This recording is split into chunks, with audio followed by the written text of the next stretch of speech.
The lion stepped closer, but not to kill him. A wild lion stood guard over a man tied to a tree, and rangers could hardly believe what they were seeing. No roars, no attack.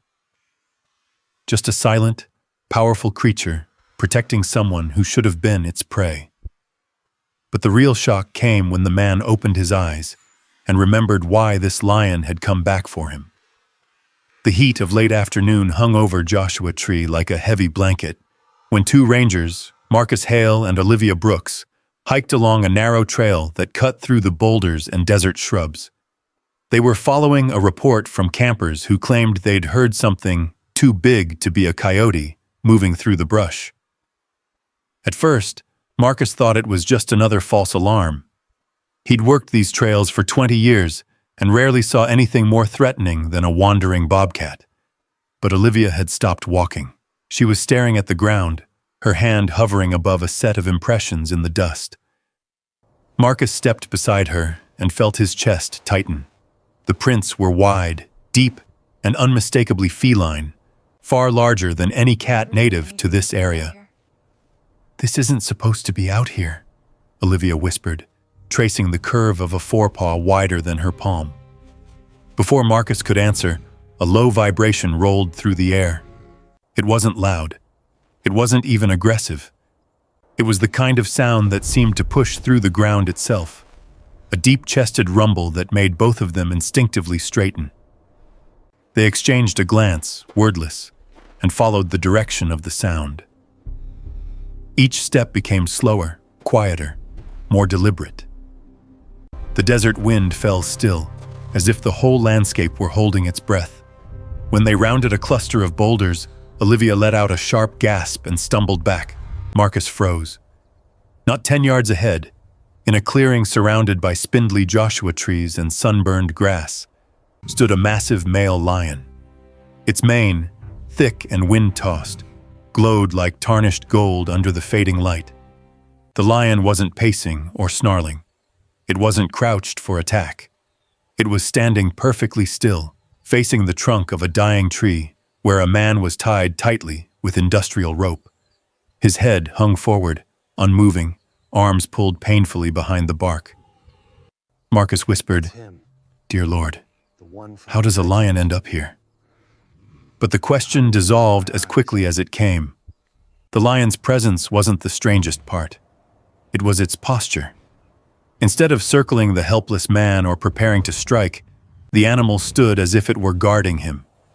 Its tail swept the ground in slow, controlled motions, not with irritation, but with a kind of focus Marcus couldn't understand. Every few seconds, the lion would shift its weight ever so slightly, always positioning itself between the tied man and the open desert beyond, like it was anticipating something unseen. "What is it doing?" Olivia breathed, lowering her binoculars with trembling hands. She had watched predators before, but never like this. The lion wasn't watching a meal. It wasn't stalking. Its body was drawn tight in a quiet alertness, as if listening for something the rangers could not hear. The man against the tree didn't react at all. He didn't flinch, didn't try to escape, didn't even seem conscious. His shirt was torn at the shoulder, and one sleeve was soaked with dried blood. Marcus could barely make out the shallow rise and fall of his chest. Another low rumble came from the lion, quiet but firm, directed behind it rather than at the man. Marcus lifted his binoculars and scanned the bushes. Nothing moved. Still, instinct made him pull Olivia back a step. They both knew lions didn't behave like this. Not here. Not anywhere. This scene didn't make sense. If the lion had dragged the man here or attacked him, the ground would show signs of struggle, claw marks, blood trails. Instead, the soil was untouched, except for a single set of prints leading straight toward the tree. "Marcus, we need backup," Olivia whispered. "Right now." Marcus nodded slowly, his eyes fixed on the massive animal as he reached for his radio. The lion turned its head slightly at the motion, but showed no aggression. Its amber eyes, sharp and impossibly aware, followed Marcus's hand with a calmness that sent a chill through him. Predators didn't monitor humans like that, measuring their actions without hostility. This wasn't normal. This was something else. He radioed in their position, voice low. "Dispatch, we have a man tied to a tree, and a lion standing guard over him.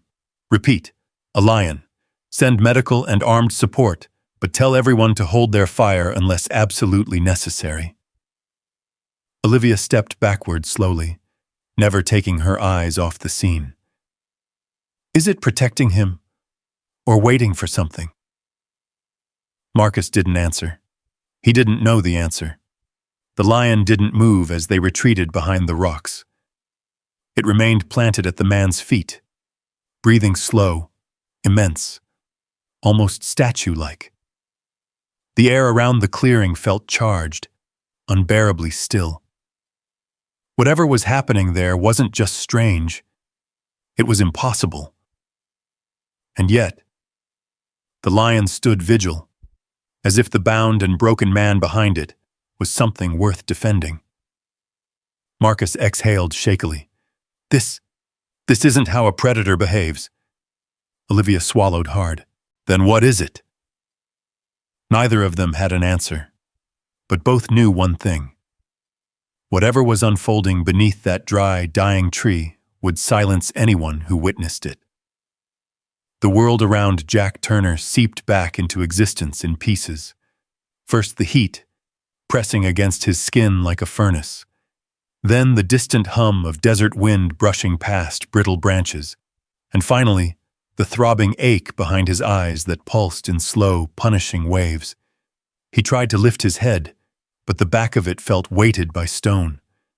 When he forced his eyelids open, light stabbed through them, sharp and merciless.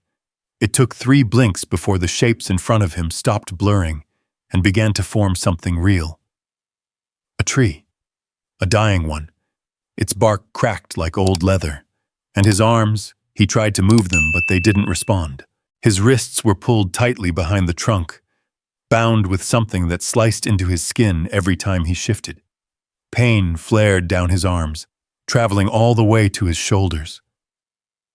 Jack sucked a breath through cracked lips and tried again, thinking maybe he was misreading his own body. But no, he was tied tightly to a tree in the middle of the desert.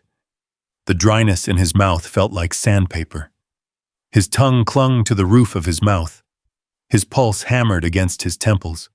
His shirt stuck to his chest in places where the fabric had dried stiff with blood, though he couldn't quite recall when or how he'd been injured. He squinted out toward the open land, trying to remember anything that made sense, but the desert offered him no answers. Only silence. He shifted again, and this time the rope burned the skin at his wrist. His breath hitched. His body felt like a map of bruises and brokenness, some fresh, some older.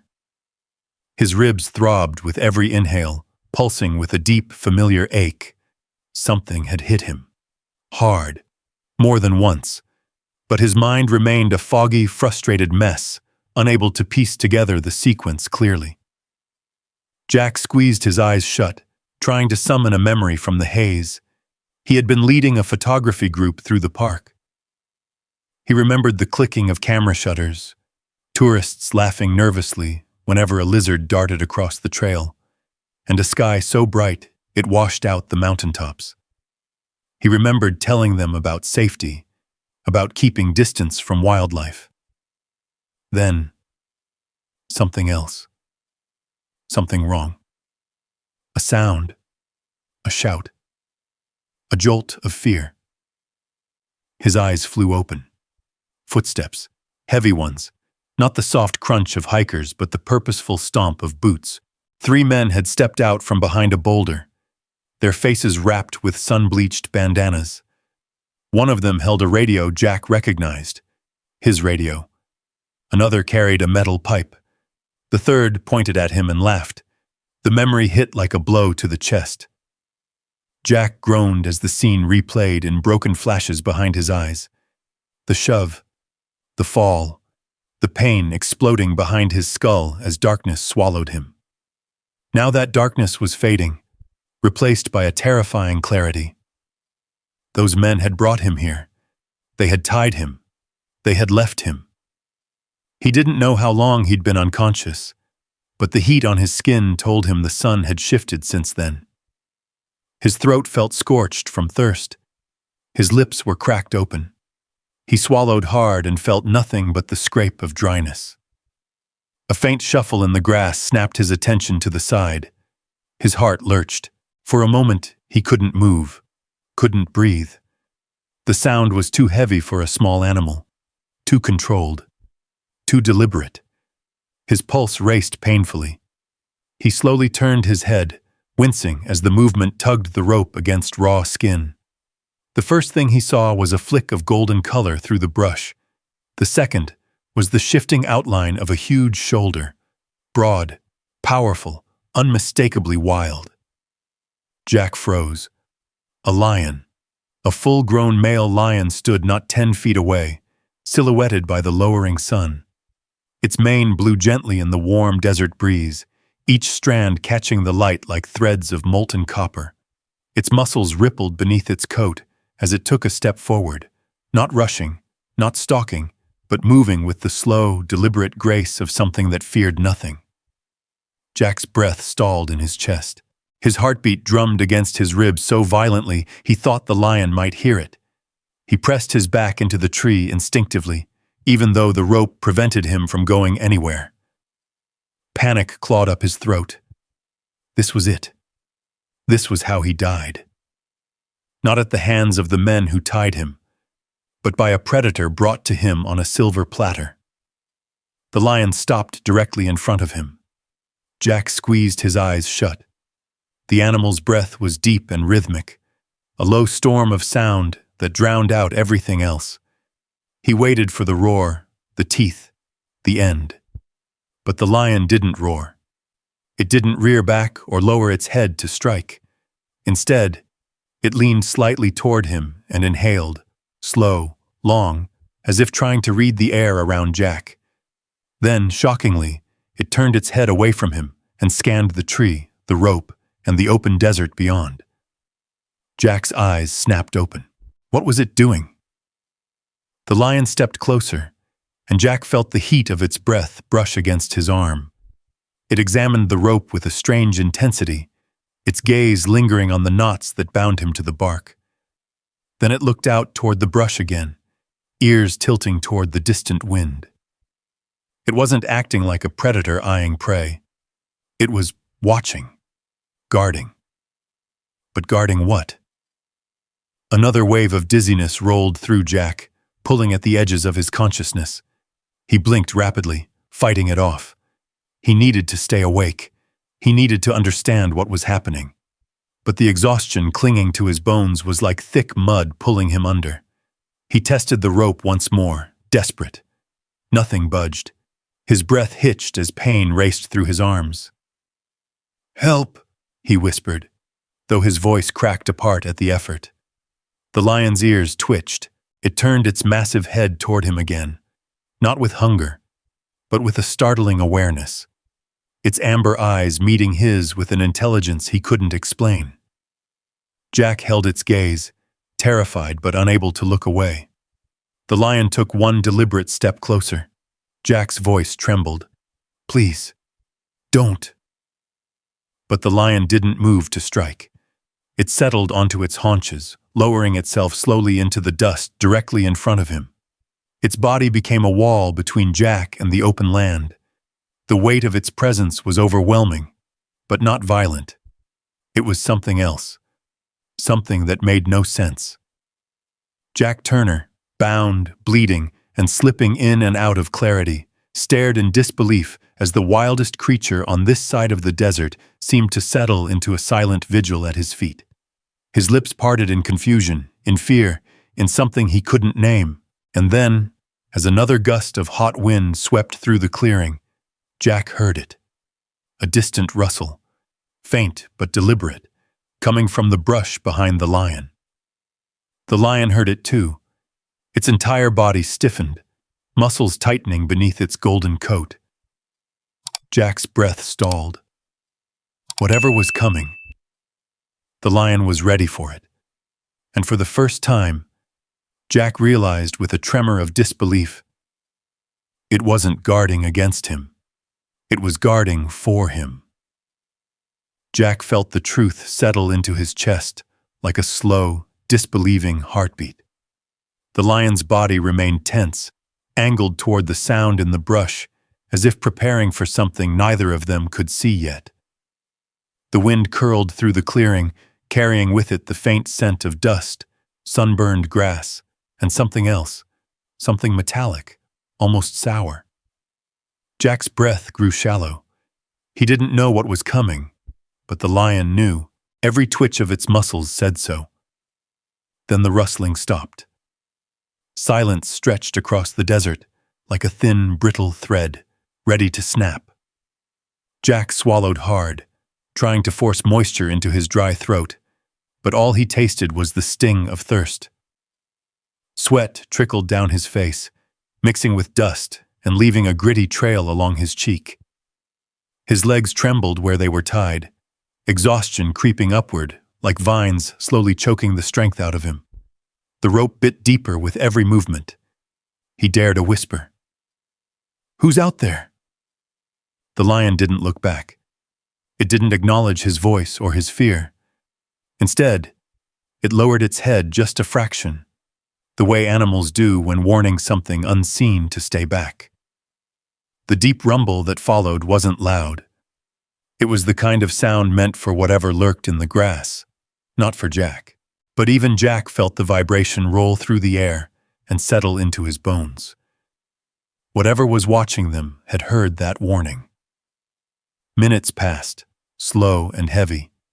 Jack's vision kept blurring around the edges, coming in and out of focus like an old camera trying to capture movement it couldn't quite grasp. He shut his eyes, trying to steady himself, but the moment he did, memories crashed into him, broken, jagged pieces of the hours before he woke tied to the tree. He saw the truck pulling up the ridge while he was packing up camera gear for the hikers. He saw strangers stepping out, their voices low, carrying the tone of people who didn't belong in a national park. He remembered seeing the glint of something metallic, rifles, tools, he wasn't sure. And then the shout, the blow, the crack of pain splintering across the back of his head. His breathing hitched. The memory that followed came clearer than he wished. He had been following them. Before they ambushed him, he had seen their tracks weaving along a forbidden stretch of land near the lower trails. At first, he'd thought it was a pair of wandering hikers. Then he heard one of them speaking about the cub, their tone sharp, impatient, greedy. Jack had stopped behind a boulder, listening. In his years of guiding, he had heard of poachers occasionally slipping across the borders. But this was different. These men weren't afraid. They weren't hiding. They had a plan. Jack's fingers curled involuntarily, nails digging weakly into his palms. The lion, still guarding the front of the clearing, shifted its weight again, its ears flicking at the smallest sounds. Jack watched it, mesmerized and terrified. The creature's presence felt impossibly steady, like a wall of muscle and instinct standing between him and the chaos that had delivered him to this tree. A sudden gust tore across the desert, bending the tall grass in a sweeping wave. Jack flinched at the sound, but the lion held firm. For a moment, he wondered if the animal had seen these men before, if it had sensed danger earlier than he had, if it had watched the whole event from a distance. Another whisper of movement came from the far side of the clearing, subtle enough that Jack would have missed it if not for the lion's immediate reaction. Its head jerked toward the sound. Its tail stiffened. The rumble deepened into something colder, more commanding. Jack's heartbeat skipped, clinging to the last shreds of his fading strength. Then, finally, a shape appeared. A man stepped out from behind a clump of yucca plants, his face shadowed beneath a hat pulled low.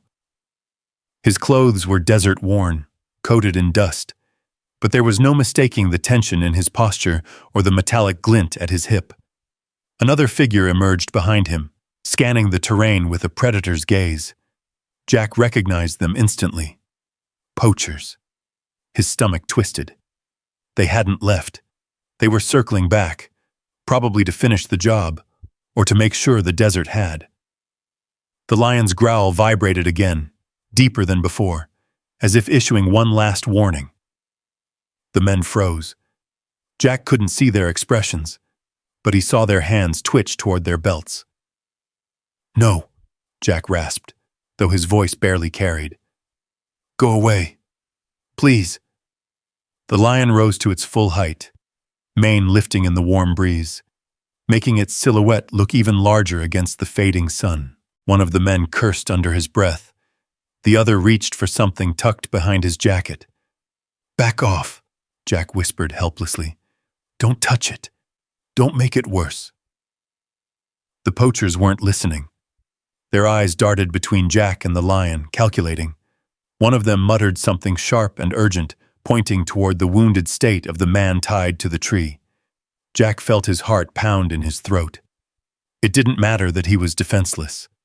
It didn't matter that the lion hadn't harmed him. These men didn't see nuance. They saw obstacles, and Jack was the biggest one. The first poacher took a cautious step forward. The lion growled again, longer this time, louder, vibrating through the sand under Jack's boots. The sound seemed to freeze everything in the clearing. Even the wind paused, held back by the command in that voice. The poachers hesitated. One of them whispered something too quiet for Jack to hear, but whatever it was, it sent both men retreating a few steps. Their eyes stayed locked on the lion the entire time. Another rumble echoed across the clearing before they finally turned and slipped back into the brush, vanishing as quickly as they had appeared. Jack exhaled, shaking. Relief flooded through him, but it didn't last. His head spun with the effort of staying conscious. His arms throbbed from being pinned so long.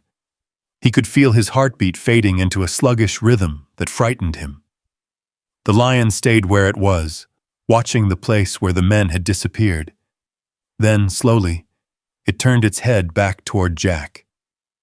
Its gaze lingered on him as though assessing his condition, measuring the fear, the pain, the exhaustion painted in every line of his body. Jack swallowed. "Why? Why are you doing this?" he whispered, barely audible. The lion didn't move, but its eyes softened, if such a thing could be said of a creature born of tooth and instinct. Jack's breath caught. The recognition in those amber eyes was faint, less a memory and more an echo, but it tugged at something buried deep within him, something he couldn't quite reach yet. He slumped back against the tree, his strength slipping with each passing minute. The lion settled again, its tail curling along the ground, its stare fixed on the fading horizon. Jack tried to hold on. His pulse faltered. His vision dimmed around the edges as darkness crept toward him once more. The last thing he saw was the lion's silhouette, still watching, still guarding, still impossibly close, protecting him like it had a reason Jack could not yet remember. The heat around him wavered like a mirage, and Jack blinked hard, trying to steady the world that kept tilting in and out of focus. The lion hadn't moved far from where it had last stood, but now it shifted its great weight, rising from its seated posture with the slow, deliberate motion of a creature who understood power and patience. Its massive paws pressed into the dust as it stepped toward him, with a careful grace that made Jack's pulse stutter in his throat. He watched, unable to turn away, as the lion closed the small gap between them. Every instinct Jack possessed told him to flinch, to pull back, to curl into himself and pray for distance. But he was bound, exhausted, and barely clinging to consciousness. The best he could do was swallow hard and brace for whatever came next. The lion stopped right in front of him, so close Jack could see the faint flecks of darker amber deep within its eyes. So close he could feel the heat of its breath ghost against his arm. The animal wasn't roaring, wasn't snarling, wasn't doing anything a predator would normally do in the presence of a wounded human. It tilted its head instead, studying him, or rather, studying the ropes that cut into his skin, as though trying to understand why he was fixed to the tree like some strange, helpless thing trapped for reasons beyond sense. Jack tried to speak, but his throat was too dry, his voice lost in the ache. His lips barely formed the beginning of a sound before the lion leaned in, its whiskers brushing the rough fibers of the rope. It sniffed once, twice, and let out a low sound that wasn't aggressive, but discontented, almost as if the smell itself bothered the animal. "Why?" Jack managed, forcing the word past cracked lips. "Why are you?" His voice trailed off as the lion's eyes lifted to meet his again. The gaze held him suspended in something he couldn't name. There was no hunger there, no cruelty. Only awareness, ancient and quiet, glimmering beneath the surface like sunlight touching deep water. For a moment, Jack forgot the pain in his wrists, the burning in his ribs, the dryness that threatened to choke him. All he could focus on was the silent question the lion seemed to ask simply by being there. "How did this happen to you? Who did this?" A sudden shiver rippled up Jack's spine. He didn't know why, but the thought struck him like something half-remembered, something floating just out of reach. Something that tied him not just to this moment, but to this lion. But before he could grasp it, another rustle echoed from the brush behind him. Sharper this time, closer. The lion's attention snapped toward the sound instantly. Its muscles coiled beneath its golden coat, mane trembling as it lifted its head higher. Jack's heart thudded painfully as the lion stepped sideways, positioning itself directly between him and the unseen threat. The shift wasn't subtle. It was purposeful, decisive, protective. Jack's chest tightened. "You're guarding me," he whispered, half in disbelief, half in awe. The lion didn't answer, of course. It only continued to stare into the grass line, unmoving, its tail flicking once like a warning flag. The silence stretched on until the desert breeze returned, sweeping through the clearing with a tired sigh. Whatever had stirred in the bushes had moved on, or was waiting. Jack closed his eyes for a brief second, letting exhaustion wash through him like a wave. The pounding in his head grew heavier, more insistent, as though trying to push him back into unconsciousness. But the presence of the lion kept him tethered to the moment, forcing him to cling to awareness even as his strength faded. He thought of the men who had beaten him, their harsh voices, the slap of a metal door, the flash of sunlight on a rifle barrel.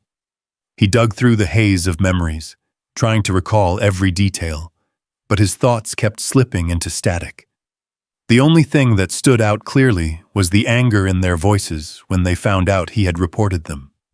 They had been hunting something valuable, something young, a cub. Jack flinched as the word hit him.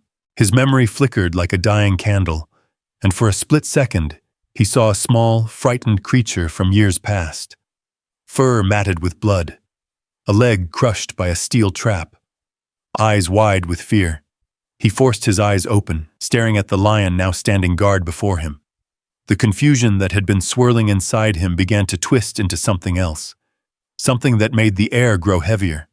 Another gust rattled through the brush, and the lion stepped forward instinctively, edging closer to the tree line as though ready to confront whatever came next. Jack swallowed, wincing as his ribs protested the movement. If the poachers were still nearby, and he suspected they were, then this lion wasn't just a bystander. It was part of something bigger, something the men had tried to hide when they tied him here. He took another breath, shallow and tight. "You're not here on accident," he whispered. "You're here because of them." The lion's ears twitched. It didn't turn, didn't react beyond that, But the minute shift was enough to send a cold wave of realization trickling through Jack's chest. The animal understood more than he expected. Maybe not the words themselves, but the tone, the urgency, the thread of connection running through the clearing like an invisible line binding them. His wrists throbbed again. His legs trembled. The world blurred. The lion let out another rumbling growl, not at Jack, but at the desert, at the danger that pressed closer with each passing minute, trying to swallow them both. Jack tried to ease his weight against the tree, but every movement scraped the rope deeper into his skin. He couldn't hold out like this, not for long. As the lion stood watch, Jack's mind drifted further into the fog of memory. He searched every corner of his past for a reason. The reason this creature would stand here for him. Images flickered in pieces. A dusty trail, a thorn bush, a small, crying shape trapped in wire, and his own hands trembling as he worked to free it. But the memory dissolved again before he could grab hold of it. The lion took a final step forward, letting the wind ripple through its mane as it lifted its head toward the horizon. It looked almost regal, almost solemn, framed by the dying light of day, a protector carved from the wild itself. Jack's vision dimmed one more time, exhaustion dragging at him like anchors around his limbs. He leaned his head back against the tree, breath growing shallow. Whatever was happening here, whatever bond was forming or reawakening, wasn't finished, not by a long shot. The lion was still waiting, and Jack Turner, bound and broken, felt the weight of something impossible pressing closer, something he was certain would change everything once he finally remembered. The sky above him had begun to lose its harsh blue tint, softening into the muted glow of early evening. Shadows lengthened across the ground, stretching like thin fingers reaching toward him. Jack swallowed hard, every movement sending a jolt of pain across his ribs. The ropes around his wrists dug deeper with each shallow breath. He tried again to lift his arms, hoping for even a moment of relief, but the bonds held firm. His strength was no match for the knots secured by men who had every intention of leaving him to the mercy of the desert. Or more horrifyingly, to the mercy of whatever preyed within it. The lion shifted again, the whisper of its mane brushing the wind. It stood half-turned now, watching him and the surrounding brush with equal vigilance. Jack's eyes drifted downward, noting details he hadn't been able to process earlier. The lion's front left leg bore a long, curved scar, a distinct shape, almost like a crooked letter, a faint, pale mark against gold fur, visible even from the few feet separating them. His breath faltered. He'd seen a mark like that once before. Years ago, on a tiny creature struggling for its life. His head throbbed as he tried to pull the memory closer, but it slipped away again, dissolving into the haze of dehydration and pain. He groaned quietly, his throat rasping with the effort. The lion's ears flicked toward the sound, and it lifted its head, studying him with clear, attentive eyes. Not hungry eyes, not predatory eyes. Eyes that were familiar. A sudden gust swept through the clearing, kicking up sand. Jack winced as the grains stung his face, but the lion didn't flinch. It stood steady, rooted, as if its only purpose was to keep watch. As if the rope-binding man behind it was its responsibility. Jack felt a strange tremor run through him, not fear this time, but something colder, realization starting to bloom. He closed his eyes, fighting back the fog clouding his mind. Images flashed, his hands gripping metal, the sound of a cub crying, its small body trembling beneath his touch. But the memory dissolved before he could grasp it fully.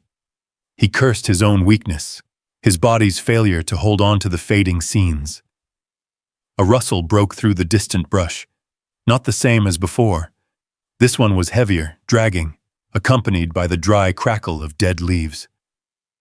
Jack tensed, instinctively pressing himself harder against the tree, though it gained him nothing. The lion reacted instantly. Its mane lifted as it lowered its head with deliberate intention, a deep rumble vibrating through its chest. Something was approaching. Jack tried to crane his neck, searching for a glimpse through the thick line of Joshua trees, but the angle was impossible. He could only see the lion, coiled with readiness, tail flicking once, twice.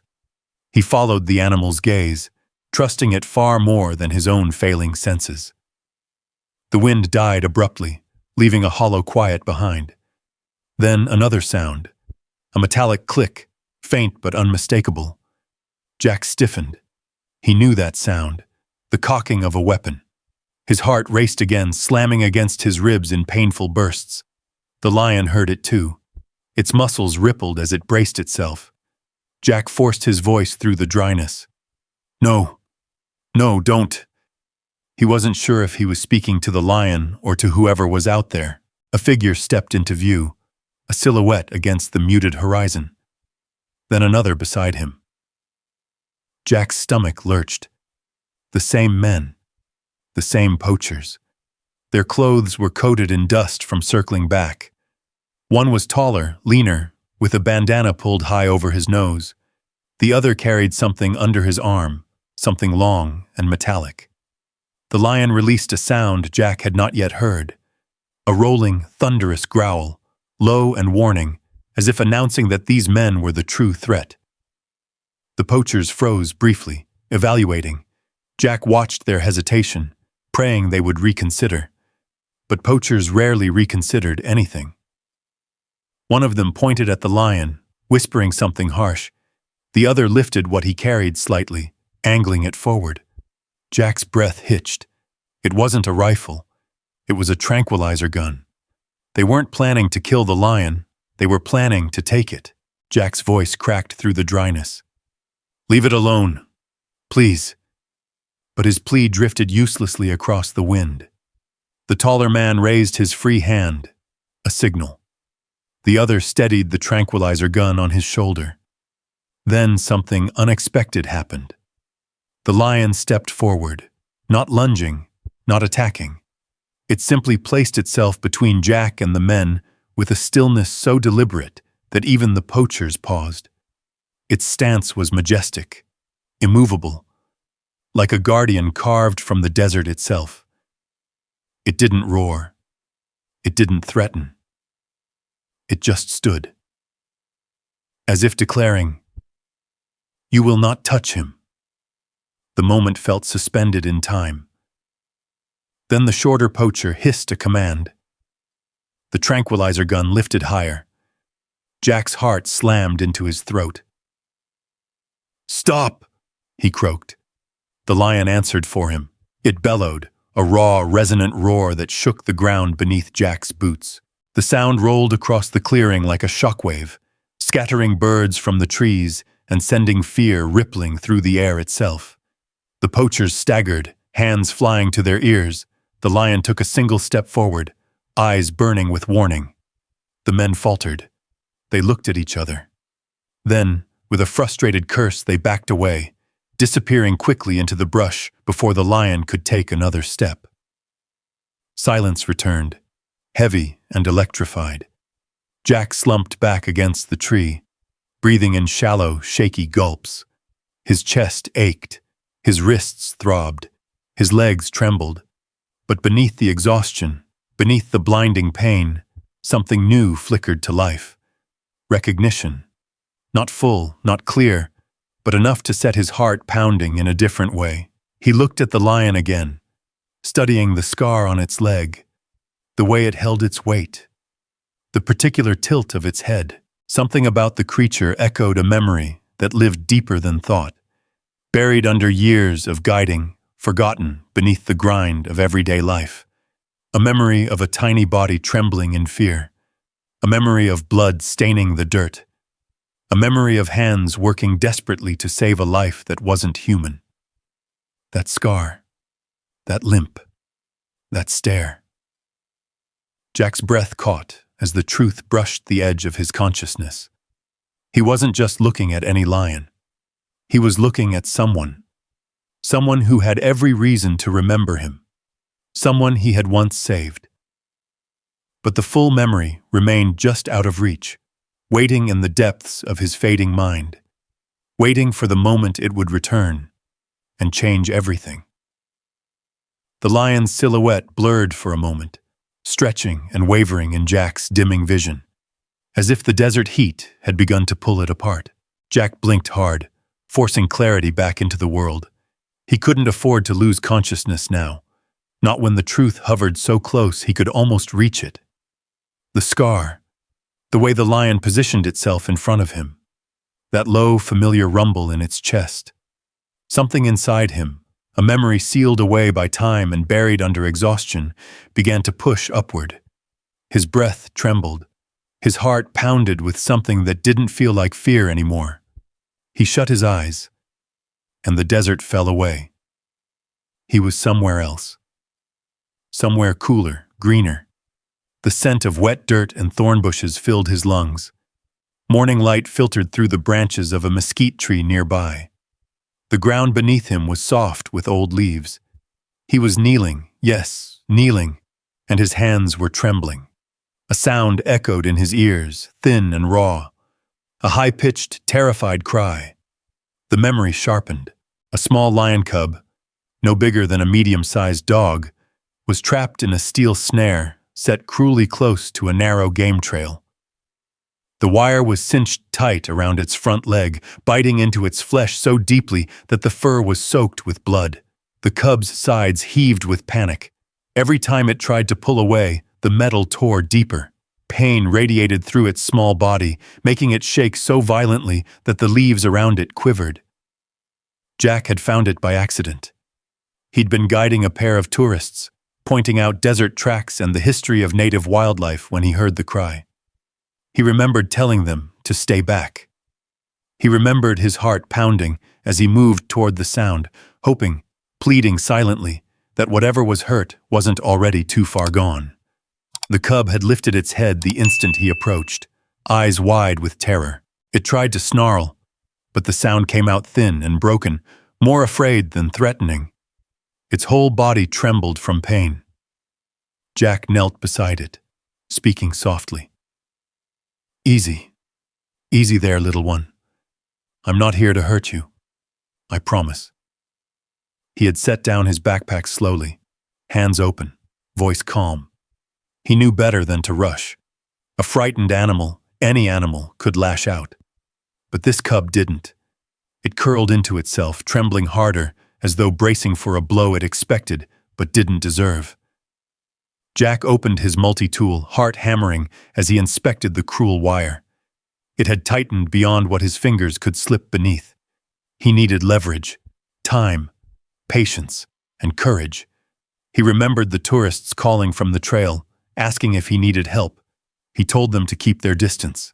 His hands shook as he worked, trying to pry the hinge open without cutting himself or worsening the wound. Every few seconds, the cub whimpered, its tiny cries striking straight into his chest. "You're okay," Jack whispered, not knowing if the words were for the cub or himself. "You're gonna make it. Just hold on." At last, the hinge gave way with a sharp metallic snap. The cub flinched violently, pulling its leg back. Blood trickled down its fur. Jack grabbed his first aid kit, tearing a strip of gauze to wrap the wound. The cub didn't attack. It didn't even growl. It only shook, exhausted by the ordeal. When Jack placed his hand near its head to calm it, the cub did something he never forgot. It leaned its trembling forehead against his palm. Not in fear, in trust. Jack had carried the cub in his arms for the first half-mile to the ranger station, stopping only when backup arrived with a transport crate. The veterinarians took over from there. He remembered their voices, their concern, their hesitation. The wound was deep. Infection risk was high. Only time would tell if the cub would recover. Jack visited every day, every single day. He brought small pieces of meat once the cub could eat, sat beside its crate while the vets cleaned the wound, and spoke to it in a low, steady voice. Over time, the cub formed a habit of resting its head near the edge of the crate whenever Jack arrived, as if waiting for him. They named him Ridge after the narrow ridge where he'd been found. Weeks passed. The cub regained its strength. The day came when the wildlife team prepared to release him. Jack followed the group to the section of protected land where Ridge would be set free. As soon as the crate door opened, Ridge stepped out, paused, and turned back. Their eyes met. One last moment where fear, gratitude, and recognition blended into something wordless but profound. Ridge blinked slowly, lowered his head ever so slightly, and then disappeared into the brush. Just like that, he was gone. The memory dissolved, and the desert snapped back into place. Jack gasped, air burning down his throat. Tears welled unexpectedly in his eyes. The edges of the world sharpened again, the tree bark pressing into his back, the rope cutting into his wrists, the sandy air scraping against his skin. The lion standing before him was no longer just a lion. He knew the shape of that scar now. He knew the tilt of that head.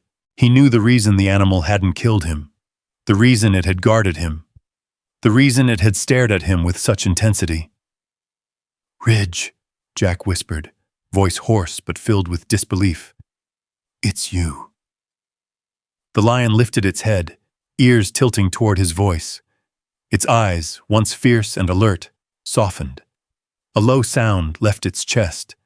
Not a growl, but a gentle chuff, warm and familiar.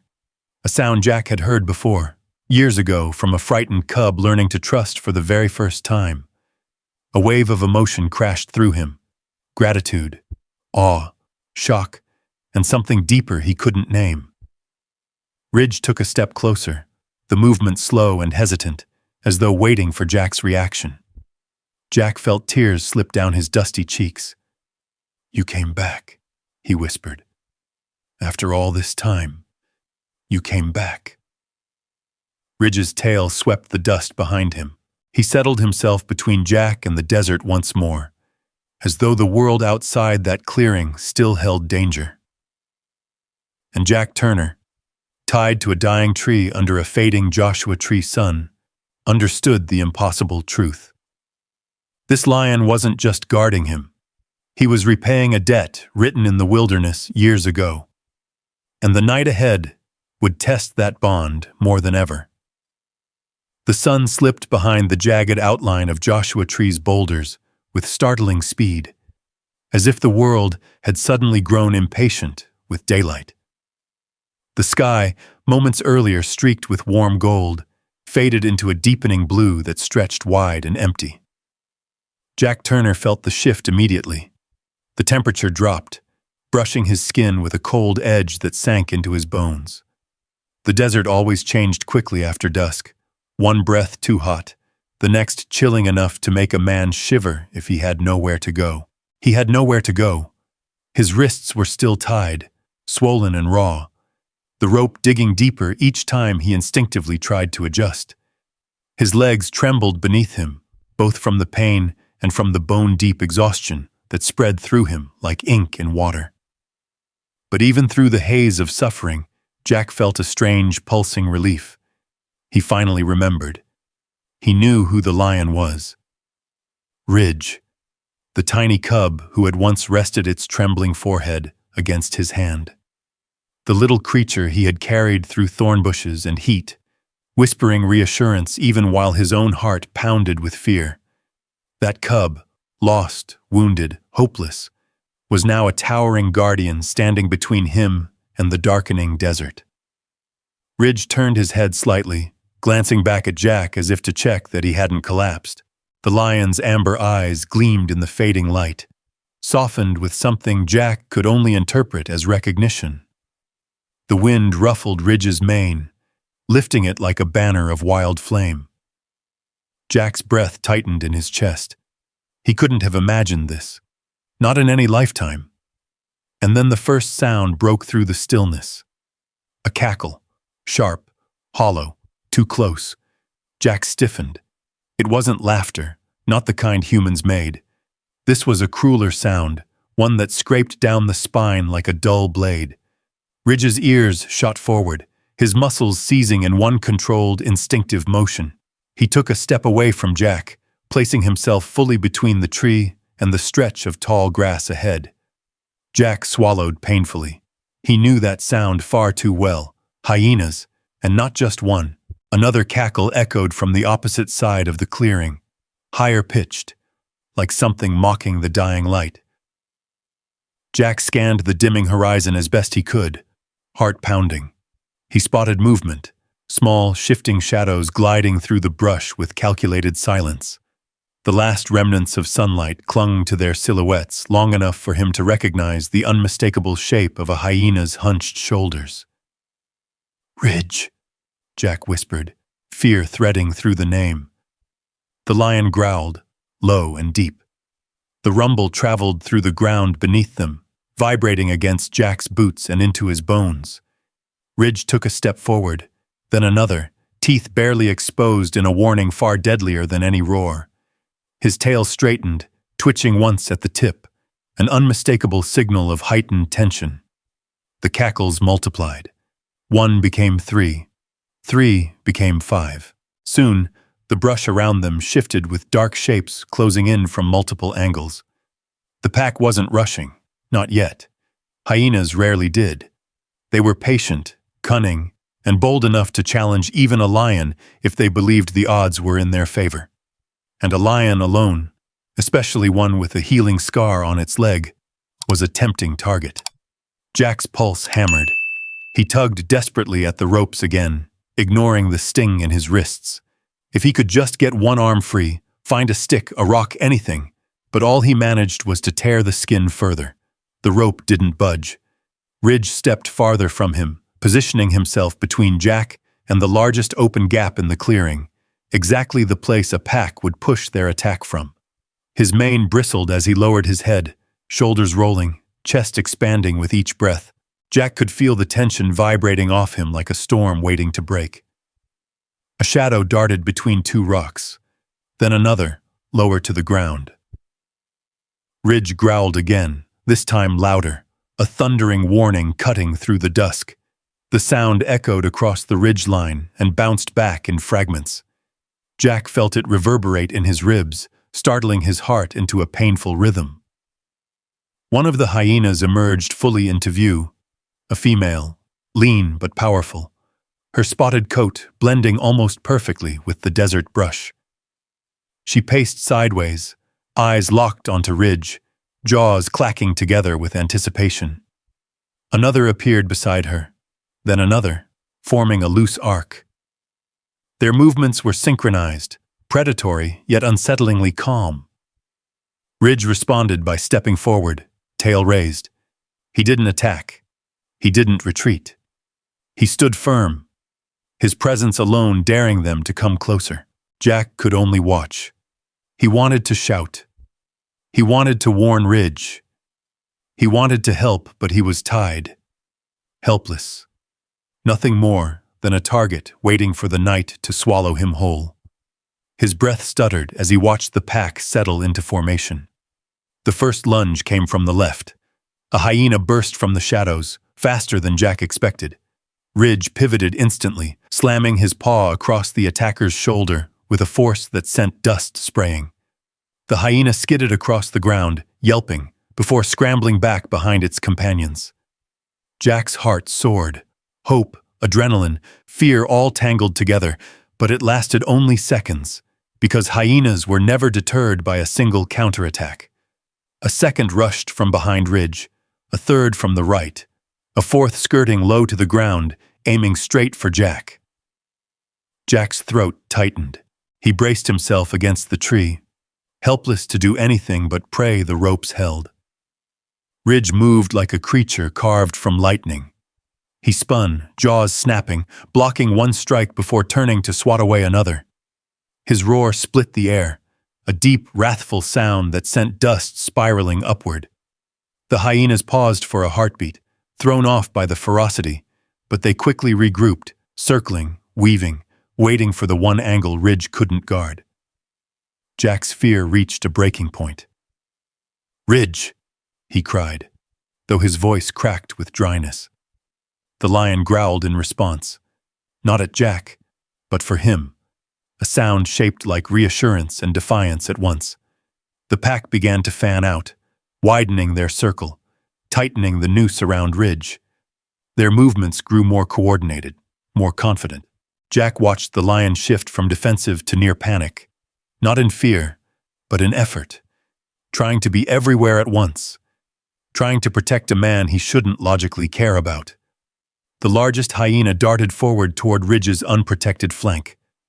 With a violent twist, Ridge tried to intercept, but another hyena lunged at his front paw, forcing him to split his attention. The pack was working together, expertly, ruthlessly. Jack felt the breath leave his lungs. The night was closing in.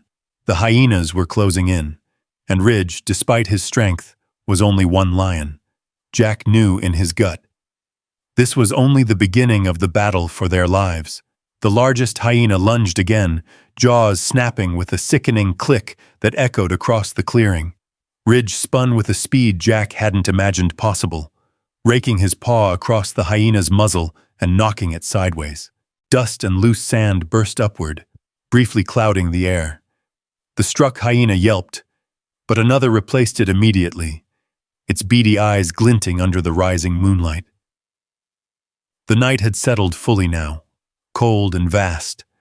The sky streaked with stars that seemed far too peaceful for the violence unfolding beneath them. Jack pressed himself harder against the tree, his heart pounding painfully in his chest. Every breath burned. His wrists screamed with each desperate tug against the ropes, but panic gave him no room to stop. Ridge could not fight them all. "Ridge!" Jack croaked, barely able to push the sound from his throat. It came out dry, cracked, fragile. He wasn't sure if Ridge heard him or simply sensed his terror, but the lion responded with a deeper growl, one that rolled through the ground like distant thunder. Another hyena darted low toward Ridge's hind leg. Ridge pivoted sharply, fangs flashing in the weak light. He clamped down on the attacker's shoulder, tossing it aside with brutal force. The animal tumbled, yelping, before staggering to its feet and limping back into the brush. But the victory was brief. A second hyena seized the opportunity and lunged for Ridge's exposed flank. Ridge tried to twist away, but the creature's jaws clamped onto his leg. Ridge roared, a raw, guttural sound that tore through the silence. Jack felt the noise reverberate in his bones, chilling him to the core. "No!" Jack choked out, as Ridge staggered, favoring the wounded hind leg. His instincts screamed at him to move, to help, to throw himself between the attackers and the lion who had risked everything to protect him. But the ropes held him in place, the fibers cutting deeper with every attempt. Another hyena lunged at Ridge's front. Ridge struck it away, but the motion sent a tremor of pain up his injured leg. Jack saw it clearly now. Ridge was strong, enormously so, but he was also vulnerable. Lions were powerful predators, but a coordinated pack was relentless. Even the mightiest could be overwhelmed. The hyenas circled in tighter, emboldened by the sight of Ridge's limp. They began to move with calculated precision, testing his reactions, closing off his escape routes. The pack leader, a scarred, heavy-shouldered female, moved in slow arcs, watching Ridge for weakness. She released a short bark, and the others instantly responded. They attacked as one, two from the front, one from the side, one rushing toward Jack, seeing his vulnerability. Jack saw its shape break from the circle, charging straight toward him with shocking speed. Its jaws opened, rows of teeth gleaming as it closed the distance. Jack's heart lurched into his throat. He struggled against the rope with every ounce of strength left in him, ignoring the pain, ignoring the blood. His boot brushed against something hard. A buried root. Instinct took over. He hooked it with the edge of his shoe, dragging it toward him as the hyena approached. The animal leapt. Jack swung. The root cracked against the hyena's jaw with a dull thud. The hyena shrieked and stumbled sideways, dazed, before scrambling back into the shadows. Jack gasped, chest heaving, arm trembling from the effort. Pain shot through his shoulders and back, but he didn't have time to process it. Ridge roared again, louder, angrier, defiant. The lion lunged at the hyena, threatening his left side, knocking it away. His great paws slammed into the ground with force enough to shake dust from the tree. He pivoted with wild fury, his mane flaring as he clamped onto another attacker's neck. The hyena screeched before Ridge threw it to the ground and drove it back into the dark. But the pack was not done. They continued circling, snapping, waiting for Ridge to tire. Jack could see it in the way Ridge's breathing grew heavier, deeper. His chest rose and fell with more effort now, and every shift of weight on his injured leg sent a shiver of pain through his massive frame. "Hold on," Jack whispered, voice quivering. "Please, hold on." One of the hyenas lunged faster than the others. Ridge saw it coming but couldn't fully avoid it. The creature's teeth clamped onto Ridge's shoulder, drawing fresh blood. Ridge twisted and snapped, breaking free, but the damage was done. Jack felt his stomach drop as he saw the wound glisten in the moonlight. Ridge backed closer to Jack, planting himself firmly between the man and the pack. His mane bristled, his breath coming in harsh bursts. The hyenas hesitated, momentarily thrown by the lion's refusal to fall or flee. Jack tried again to pull at the ropes, willing them to snap. His wrists were slick with sweat and blood, but he used the pain as fuel, twisting and pulling until the fibers creaked. A strand gave slightly, just enough to spark desperate hope. The pack leader barked again. The hyenas surged forward. Ridge roared so violently, the air seemed to tear open. He lunged into the charge, meeting the pack head-on with everything he had left. Jack watched the blur of fur and fangs, his heart hammering in panic and awe. But even from where he stood, tired and nearly delirious, Jack could see the truth. Ridge was outnumbered, outmaneuvered, and now dangerously exhausted. A hyena darted behind Ridge and snapped at his injured leg again. Ridge turned sharply and struck it aside, but the movement nearly toppled him. Another lunged at his mane, trying to fasten its jaws around his neck. Jack's voice cracked with a cry. "Stop! Leave him alone!" The desert did not listen. Neither did the hyenas. Ridge fought like a creature forged by fire, every roar laced with pain and determination, every movement fueled by a bond Jack barely understood. But even the bravest heart could not fight forever. And the pack knew it. The largest hyena crouched, preparing for a final lunge. Jack felt the world slow around him, his breath locked, his pulse stilled. This was it. This was the moment Ridge would break. But before the hyena could leap, a new sound shattered the night. A deep, heavy snarl from the rocks above. Something else was entering the fight, and the danger had only begun to change shape. The heavy snarl rolled down from the rocky outcrop above like a warning carved from stone. Ridge froze, muscles tightening beneath his wounded frame. Even the hyenas hesitated, their confident circle stuttering as their ears twitched toward the new threat. Jack's heart thudded, breath trapped in his throat. The sound was different from Ridge's roar, lower, thicker, vibrating with an intent Jack recognized instinctively. A mountain lion.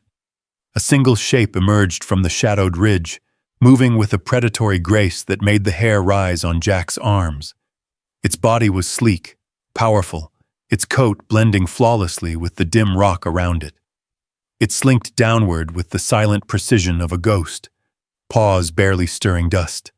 Its long tail swept the air behind it, slow and deliberate, as its golden eyes fixed on the chaos below. The hyenas noticed it first. Their formation shifted, confusion rippling through the pack. One barked a sharp warning, another backed up a step. The presence of a puma complicated everything. Hyenas were fearless in a group, but they were also opportunists. And a second large predator, especially one skilled at ambush, warped the balance of the fight. Ridge turned toward the sound, his mane bristling. He growled low, not in challenge but in readiness. His breath came in harsh bursts, blood matting his fur, but he stood tall despite the exhaustion dragging at his limbs. Jack struggled against the ropes again, fear clawing at his chest. A puma wasn't as large as a lion, but it was faster, deadlier in close quarters, and capable of bringing down animals far bigger than itself by targeting weak points with frightening accuracy.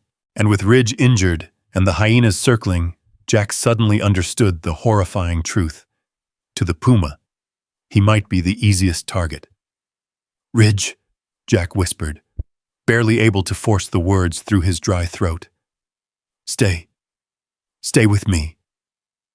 The lion did not look back, but his body angled slightly as if acknowledging Jack's voice. He stood not only between Jack and the pack, but now between Jack and the new threat stalking toward them. The puma reached the edge of the clearing and paused. Its shoulders rolled with tension as it lifted its head, assessing every player on the field. Ridge, the hyenas, and Jack, bound and bleeding in the shadows of the dying tree. Its eyes lingered on Jack longer than on anything else. Jack felt his stomach twist.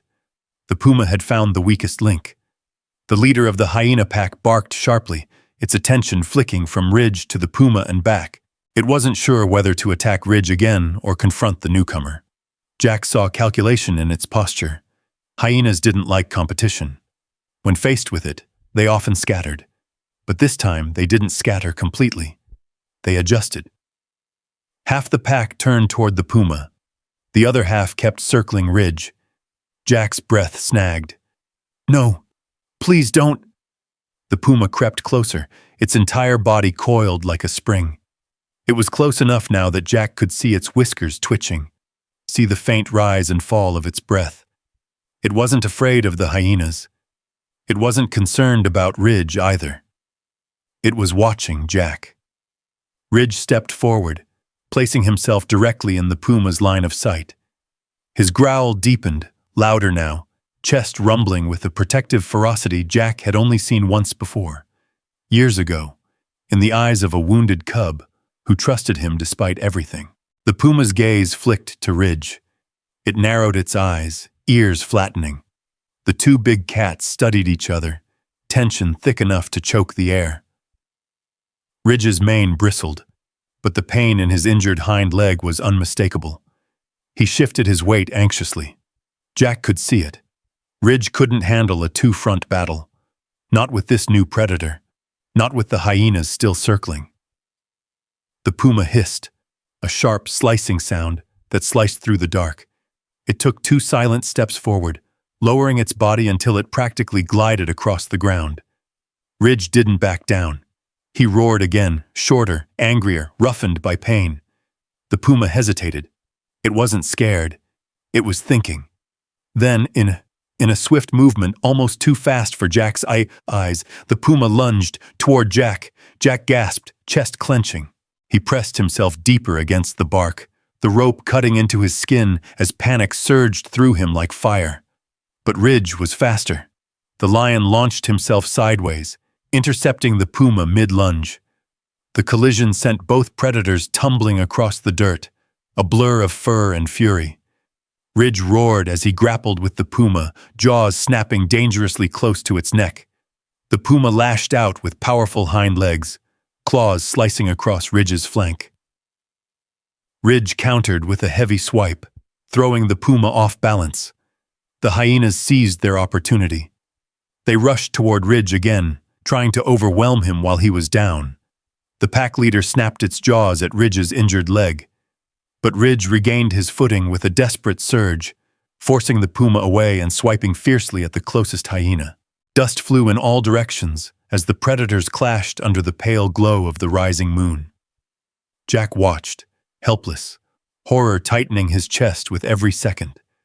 Ridge staggered, breath ragged. His wounds were getting worse. His strength was bleeding out with every roar, every strike, every stumble. "Stop," Jack whispered. "Please stop." The puma hissed again, circling, waiting for an opening. Ridge planted himself between Jack and the chaos, even as the hyenas darted in and out, testing his weakened defenses. Jack saw Ridge's legs tremble. His mane hung heavy with blood and exhaustion. But he didn't fall. He wouldn't fall. Not while Jack was behind him. Another hyena lunged. Ridge blocked it. The puma darted in. Ridge twisted away.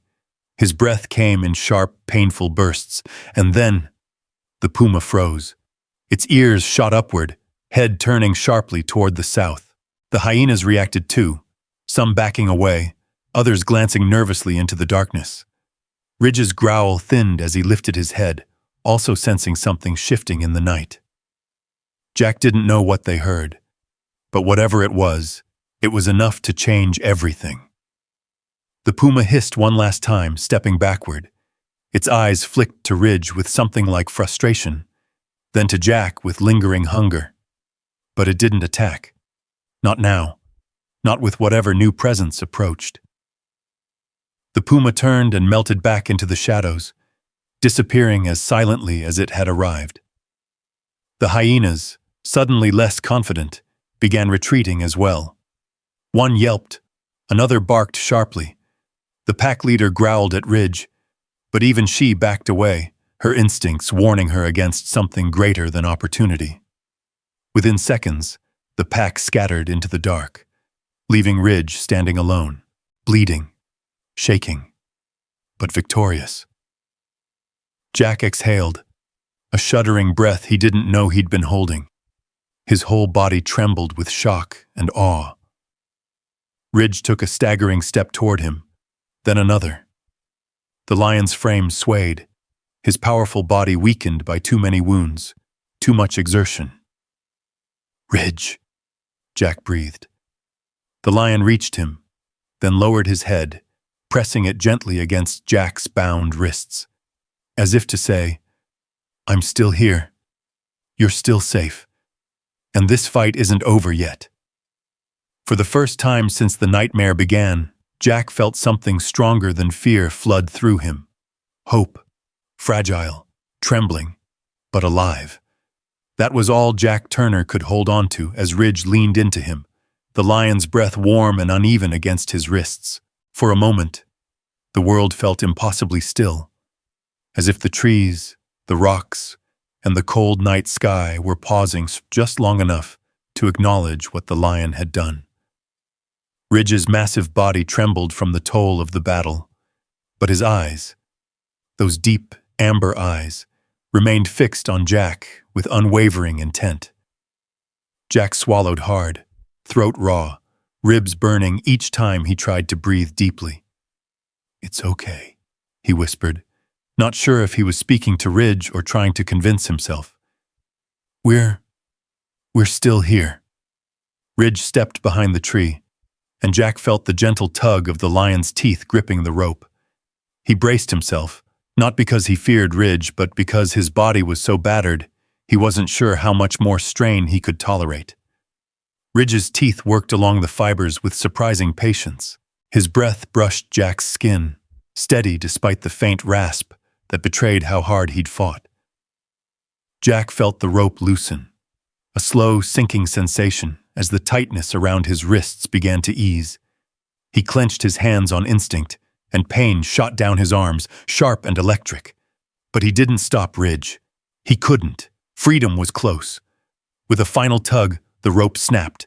Jack's arms fell limply to his sides. Blood rushed back into his fingers like fire, and he gasped at the sudden, overwhelming sting. His shoulders sagged forward, as if held up only by the fading remnants of adrenaline. Ridge didn't wait. He moved to Jack's ankles, nudging aside the tangled rope. His teeth gripped the knots, pulling until they loosened, then yanking one final time until the last restraint snapped clean. Jack staggered, knees buckling the moment his legs were free. Ridge pressed his shoulder under Jack's arm, catching his fall before he hit the ground. The lion's body was warm, solid, grounding, like leaning against a living wall of muscle and breath. "Thank you," Jack whispered, voice trembling. He bit hard on the inside of his cheek to keep tears from spilling. The moment felt too big, too heavy, too unreal for him to process fully. Standing was harder than he imagined. His legs felt like they were made of wet sand. His head throbbed from dehydration and the beating he'd taken. Every step sent a jolt of pain up his ribs, and he had to grit his teeth to keep from collapsing again. Ridge stayed close, matching Jack's weak, halting movements with patient steadiness. The lion walked slow, pausing whenever Jack swayed. Every time Jack stumbled, Ridge shifted his weight, bracing him gently until he found his footing again. They made their way out of the clearing, moving toward the faintest hint of silver light in the eastern sky. The landscape around them was still dark, but the edges of the horizon had begun to soften, announcing the slow approach of dawn.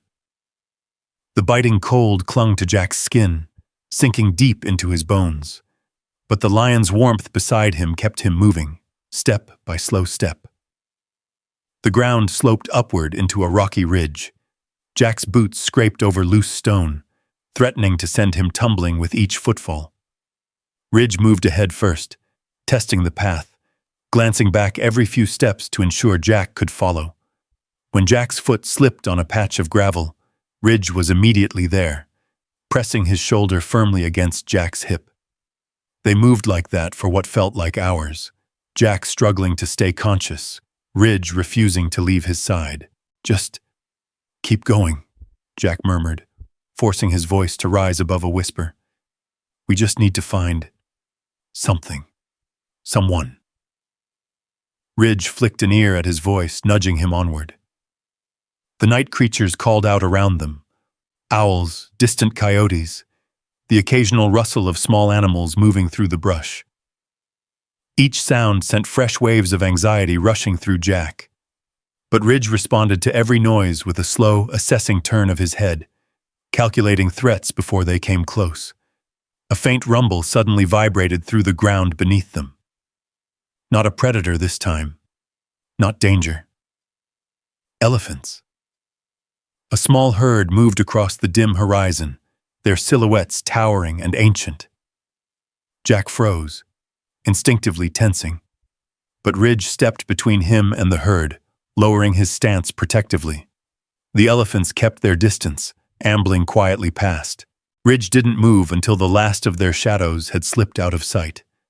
It was such a human gesture, cautious, patient, protective, that Jack felt tears prick his eyes again. Another short ridge of rocks rose in front of them. Jack's legs trembled so violently he had to stop, bracing one hand on Ridge's mane just to stay upright. His vision blurred, then sharpened again in dizzy waves. "I can't," Jack whispered, voice cracking. "Ridge, I don't think I can." Ridge circled him, letting Jack lean his full weight against his shoulder. With a gentle but insistent push, Ridge guided him forward again. They crossed into a shallow ravine where the air was colder. Jack shivered uncontrollably.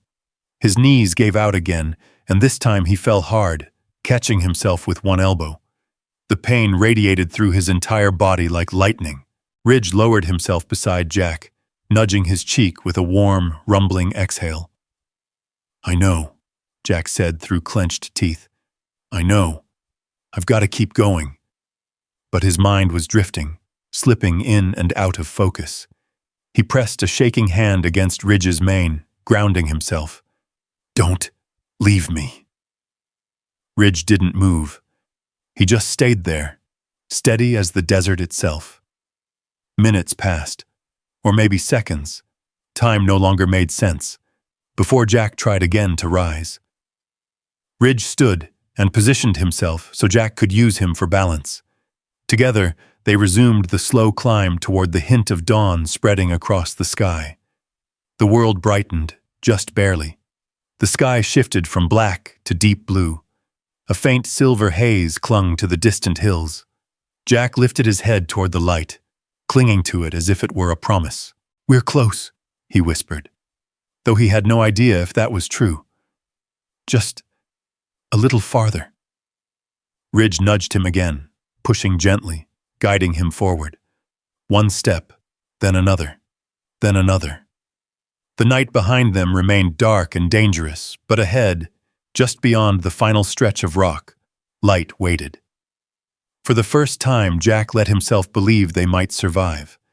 Not because of luck, not because of strength, but because a lion he once saved had refused to let him die. Jack leaned heavily into Ridge's steady frame as the first faint hints of morning crept across the desert. The deep blue sky was beginning to soften at the edges, silver streaks blooming over the jagged silhouette of Joshua Tree's distant hills. Each fragile step Jack took seemed to echo through his bones, each breath scraping through his chest like gravel. His body wanted to quit. His vision blurred. His legs trembled under the weight of exhaustion. Yet Ridge was there for every stagger, every collapse, every moment when Jack's knees buckled and his will faltered. The lion would shift, brace, steady him, then gently nudge him onward. There was no hurry in his steps, no impatience, only the calm, deliberate guidance of a creature who understood how close death still lingered. Jack blinked hard, trying to clear the haze from his vision. "Almost there," he whispered, though the desert stretched endlessly around them. "Just keep going." Ridge flicked his tail once, almost like reassurance. They followed a shallow path between two ridges of stone, the ground rising gently beneath them. Jack's boots scraped over loose gravel, each step sending a small cascade of pebbles rolling downhill. The cold air stung the inside of his nose, but it felt cleaner somehow, less suffocating than the stale heat of the earlier night. A gust of wind swept across the valley, carrying with it the distant sounds of the waking desert.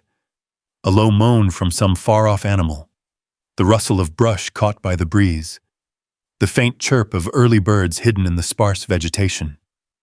It was the sound of life returning, but Jack couldn't shake the fear that something else might still be following them.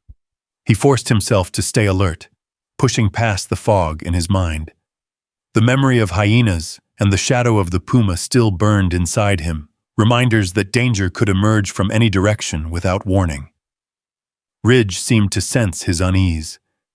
The lion kept his head raised, nostrils flaring as he tested the air. His ears twitched toward every sound, each distant crack, each whisper of movement in the brush. When Jack drifted too far behind, Ridge slowed until Jack's hand found his mane again. Minutes passed, or perhaps longer. Time had become impossible to measure, before Jack noticed it. A flicker of light in the distance.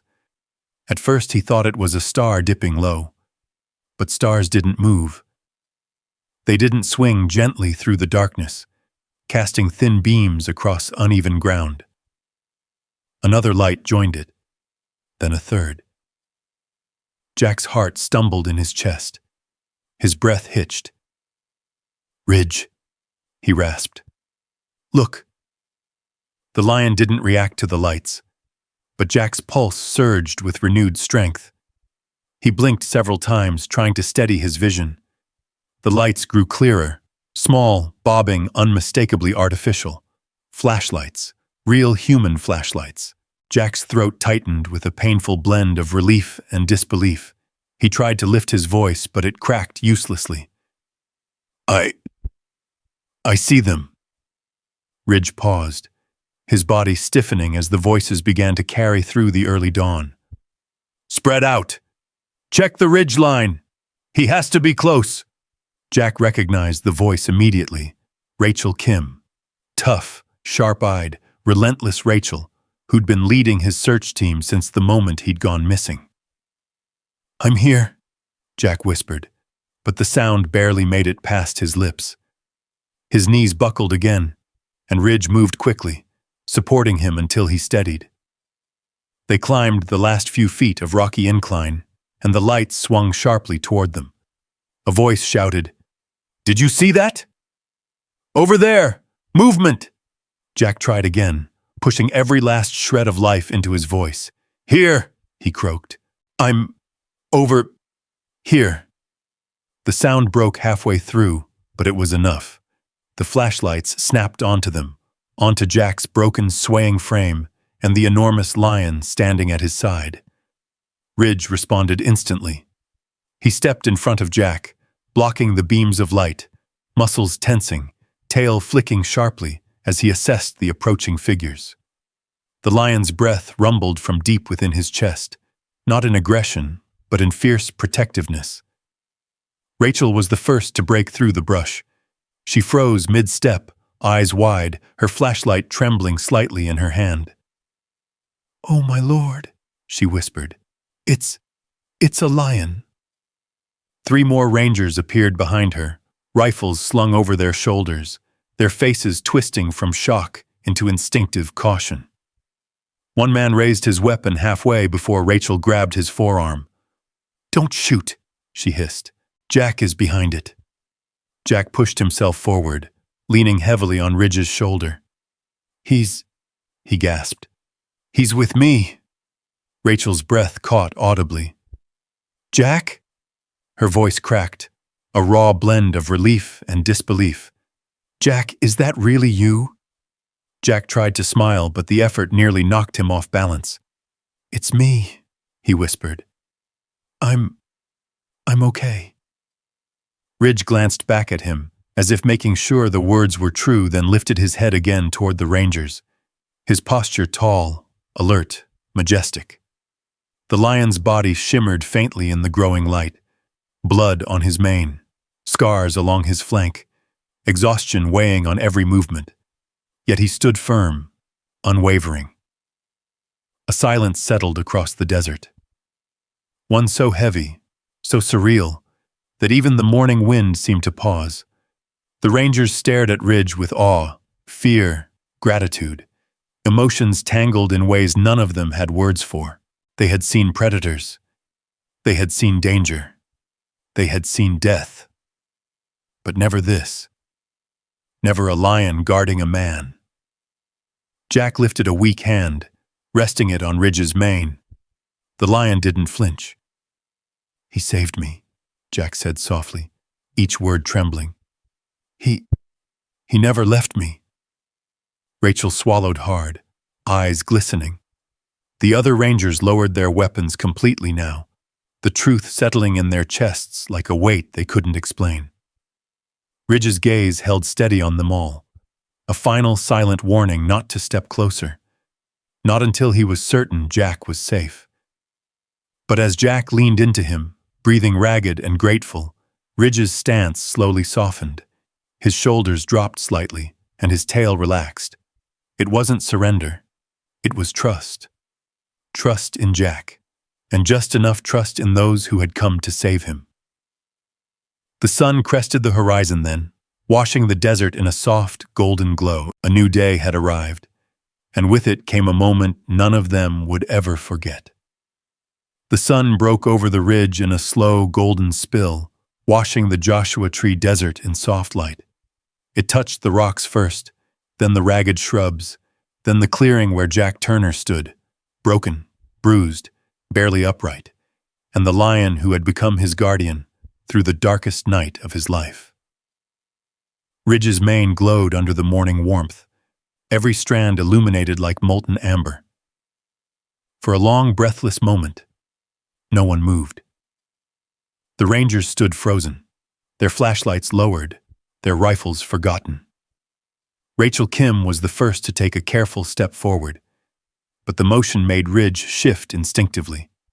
His body angled toward her, not aggressively, but protectively. One last promise that he would guard Jack until the final second he was needed. "It's okay," Jack whispered, placing a trembling hand on Ridge's shoulder. "It's okay, boy. They're here to help." The lion didn't understand the words, but he understood Jack's tone. He let out a low, soft rumble, nothing like the ferocious roars from the night before. This one was warm, steady, almost reassuring. He eased his posture just enough for the rangers to approach. Rachel hurried to Jack's side, kneeling as she reached for his arm. Her breath caught when she saw the bruises, the cuts, the rope burns carved deep into his wrists. "Jack," she murmured, voice cracking. "We thought we'd lost you." Jack forced a small, exhausted smile. "I thought so too." 2 rangers moved in with a stretcher, but Jack raised a shaking hand to stop them. He swayed dangerously, and Ridge moved closer, touching his flank to Jack's hip to steady him. Jack rested his fingers in Ridge's mane, drawing strength from the warmth, the presence, the bond that had defied every rule of the wild. Just one moment, Jack said hoarsely. Please. Rachel nodded and stepped back. The rangers followed suit, creating a respectful space around the man and the lion. Jack turned to Ridge, every breath trembling with the weight of what was coming. The lion watched him, head slightly lowered, amber eyes soft with a depth of recognition no one else could fully understand. Jack's throat tightened. He reached out slowly, giving Ridge time to react. Ridge didn't step away. Instead, he leaned forward, pressing his forehead gently into Jack's palm. The gesture was the same as it had been years ago, when Ridge was just a wounded cub trembling in the dust, trusting Jack with his fragile life. It felt like the wilderness folded in on itself, its past, its present, its fierce unpredictability all converging in that quiet moment. Jack swallowed hard, tears burning behind his eyes. "You saved me," he whispered. "You saved me again." Ridge blinked slowly, breathing against Jack's hand. The warmth of that breath carried something ancient, something that felt like gratitude, like memory, like a promise only the wild could keep. The rangers watched in reverent silence. No one spoke. No one dared break the stillness. Then Ridge stepped back. He didn't retreat quickly. He didn't turn his back or disappear in a blur of instinct. He moved with the solemn slowness of a creature who understood this was goodbye. His legs trembled from the wounds he carried, yet his posture remained proud, dignified, unmistakably noble. Jack took a weak step toward him. "Ridge." The lion paused, looking back one last time. The morning light caught the long, curved scar on his foreleg, the same scar Jack remembered from the steel trap years ago. The sight made Jack's chest ache. That scar had once been a symbol of pain. Now it was a symbol of everything they had survived together. Ridge dipped his head slightly, almost like a bow. Jack felt something inside him break open, grief and gratitude mixing in a way that made his knees tremble. "Thank you," Jack whispered, voice raw. "I'll never forget you. Never." Ridge released a soft chuff, a gentle exhale that drifted across the cool morning air, carrying a message Jack could feel even if he couldn't translate it. Then he turned. The lion walked slowly into the rising sun, each step careful but strong. His silhouette stretched across the golden sand, mane shimmering like fire in the early light. He passed through the tall grass, his tail flicking once, then twice, and then he was gone, swallowed by the wild that had shaped him. Jack sagged, the sudden emptiness almost overwhelming. Rachel rushed forward, catching his arm before he collapsed. "We've got you," she said. "You're going home." They lifted him gently onto the stretcher. Jack didn't resist, but his gaze remained fixed on the horizon where Ridge had vanished. The rangers carried him toward the waiting truck, its engine rumbling comfortingly in the still morning air. Just before they loaded him in, Jack whispered one last time into the breeze, letting the desert carry the words to wherever Ridge had gone. "Be safe out there, friend." The doors closed. The truck pulled away. The desert fell quiet again, the dawn spreading across it with a softness that felt almost sacred. And for everyone who heard Jack's story later, search teams, wildlife rangers, villagers, even strangers watching through glowing screens across the world, there was only one reaction. Silence. Not disbelief, not confusion, but reverent, breath-stealing silence. Because some moments don't need explanation. Some bonds don't fit inside the rules of nature. Some stories live forever in the space between fear and grace. And a lion walking away into the sunrise after saving a man's life was one of them. If this story touched your heart even a little, leave the simplest comment you can. Just a 0 or 1 is enough to let me know you're still here, still watching, still walking with us through these incredible moments in the wild. Your small comment keeps this channel alive. And if you'd like to experience the next unbelievable story with me, make sure to subscribe and tap the bell icon so you never miss the next journey. Thank you for being here. More stories are waiting.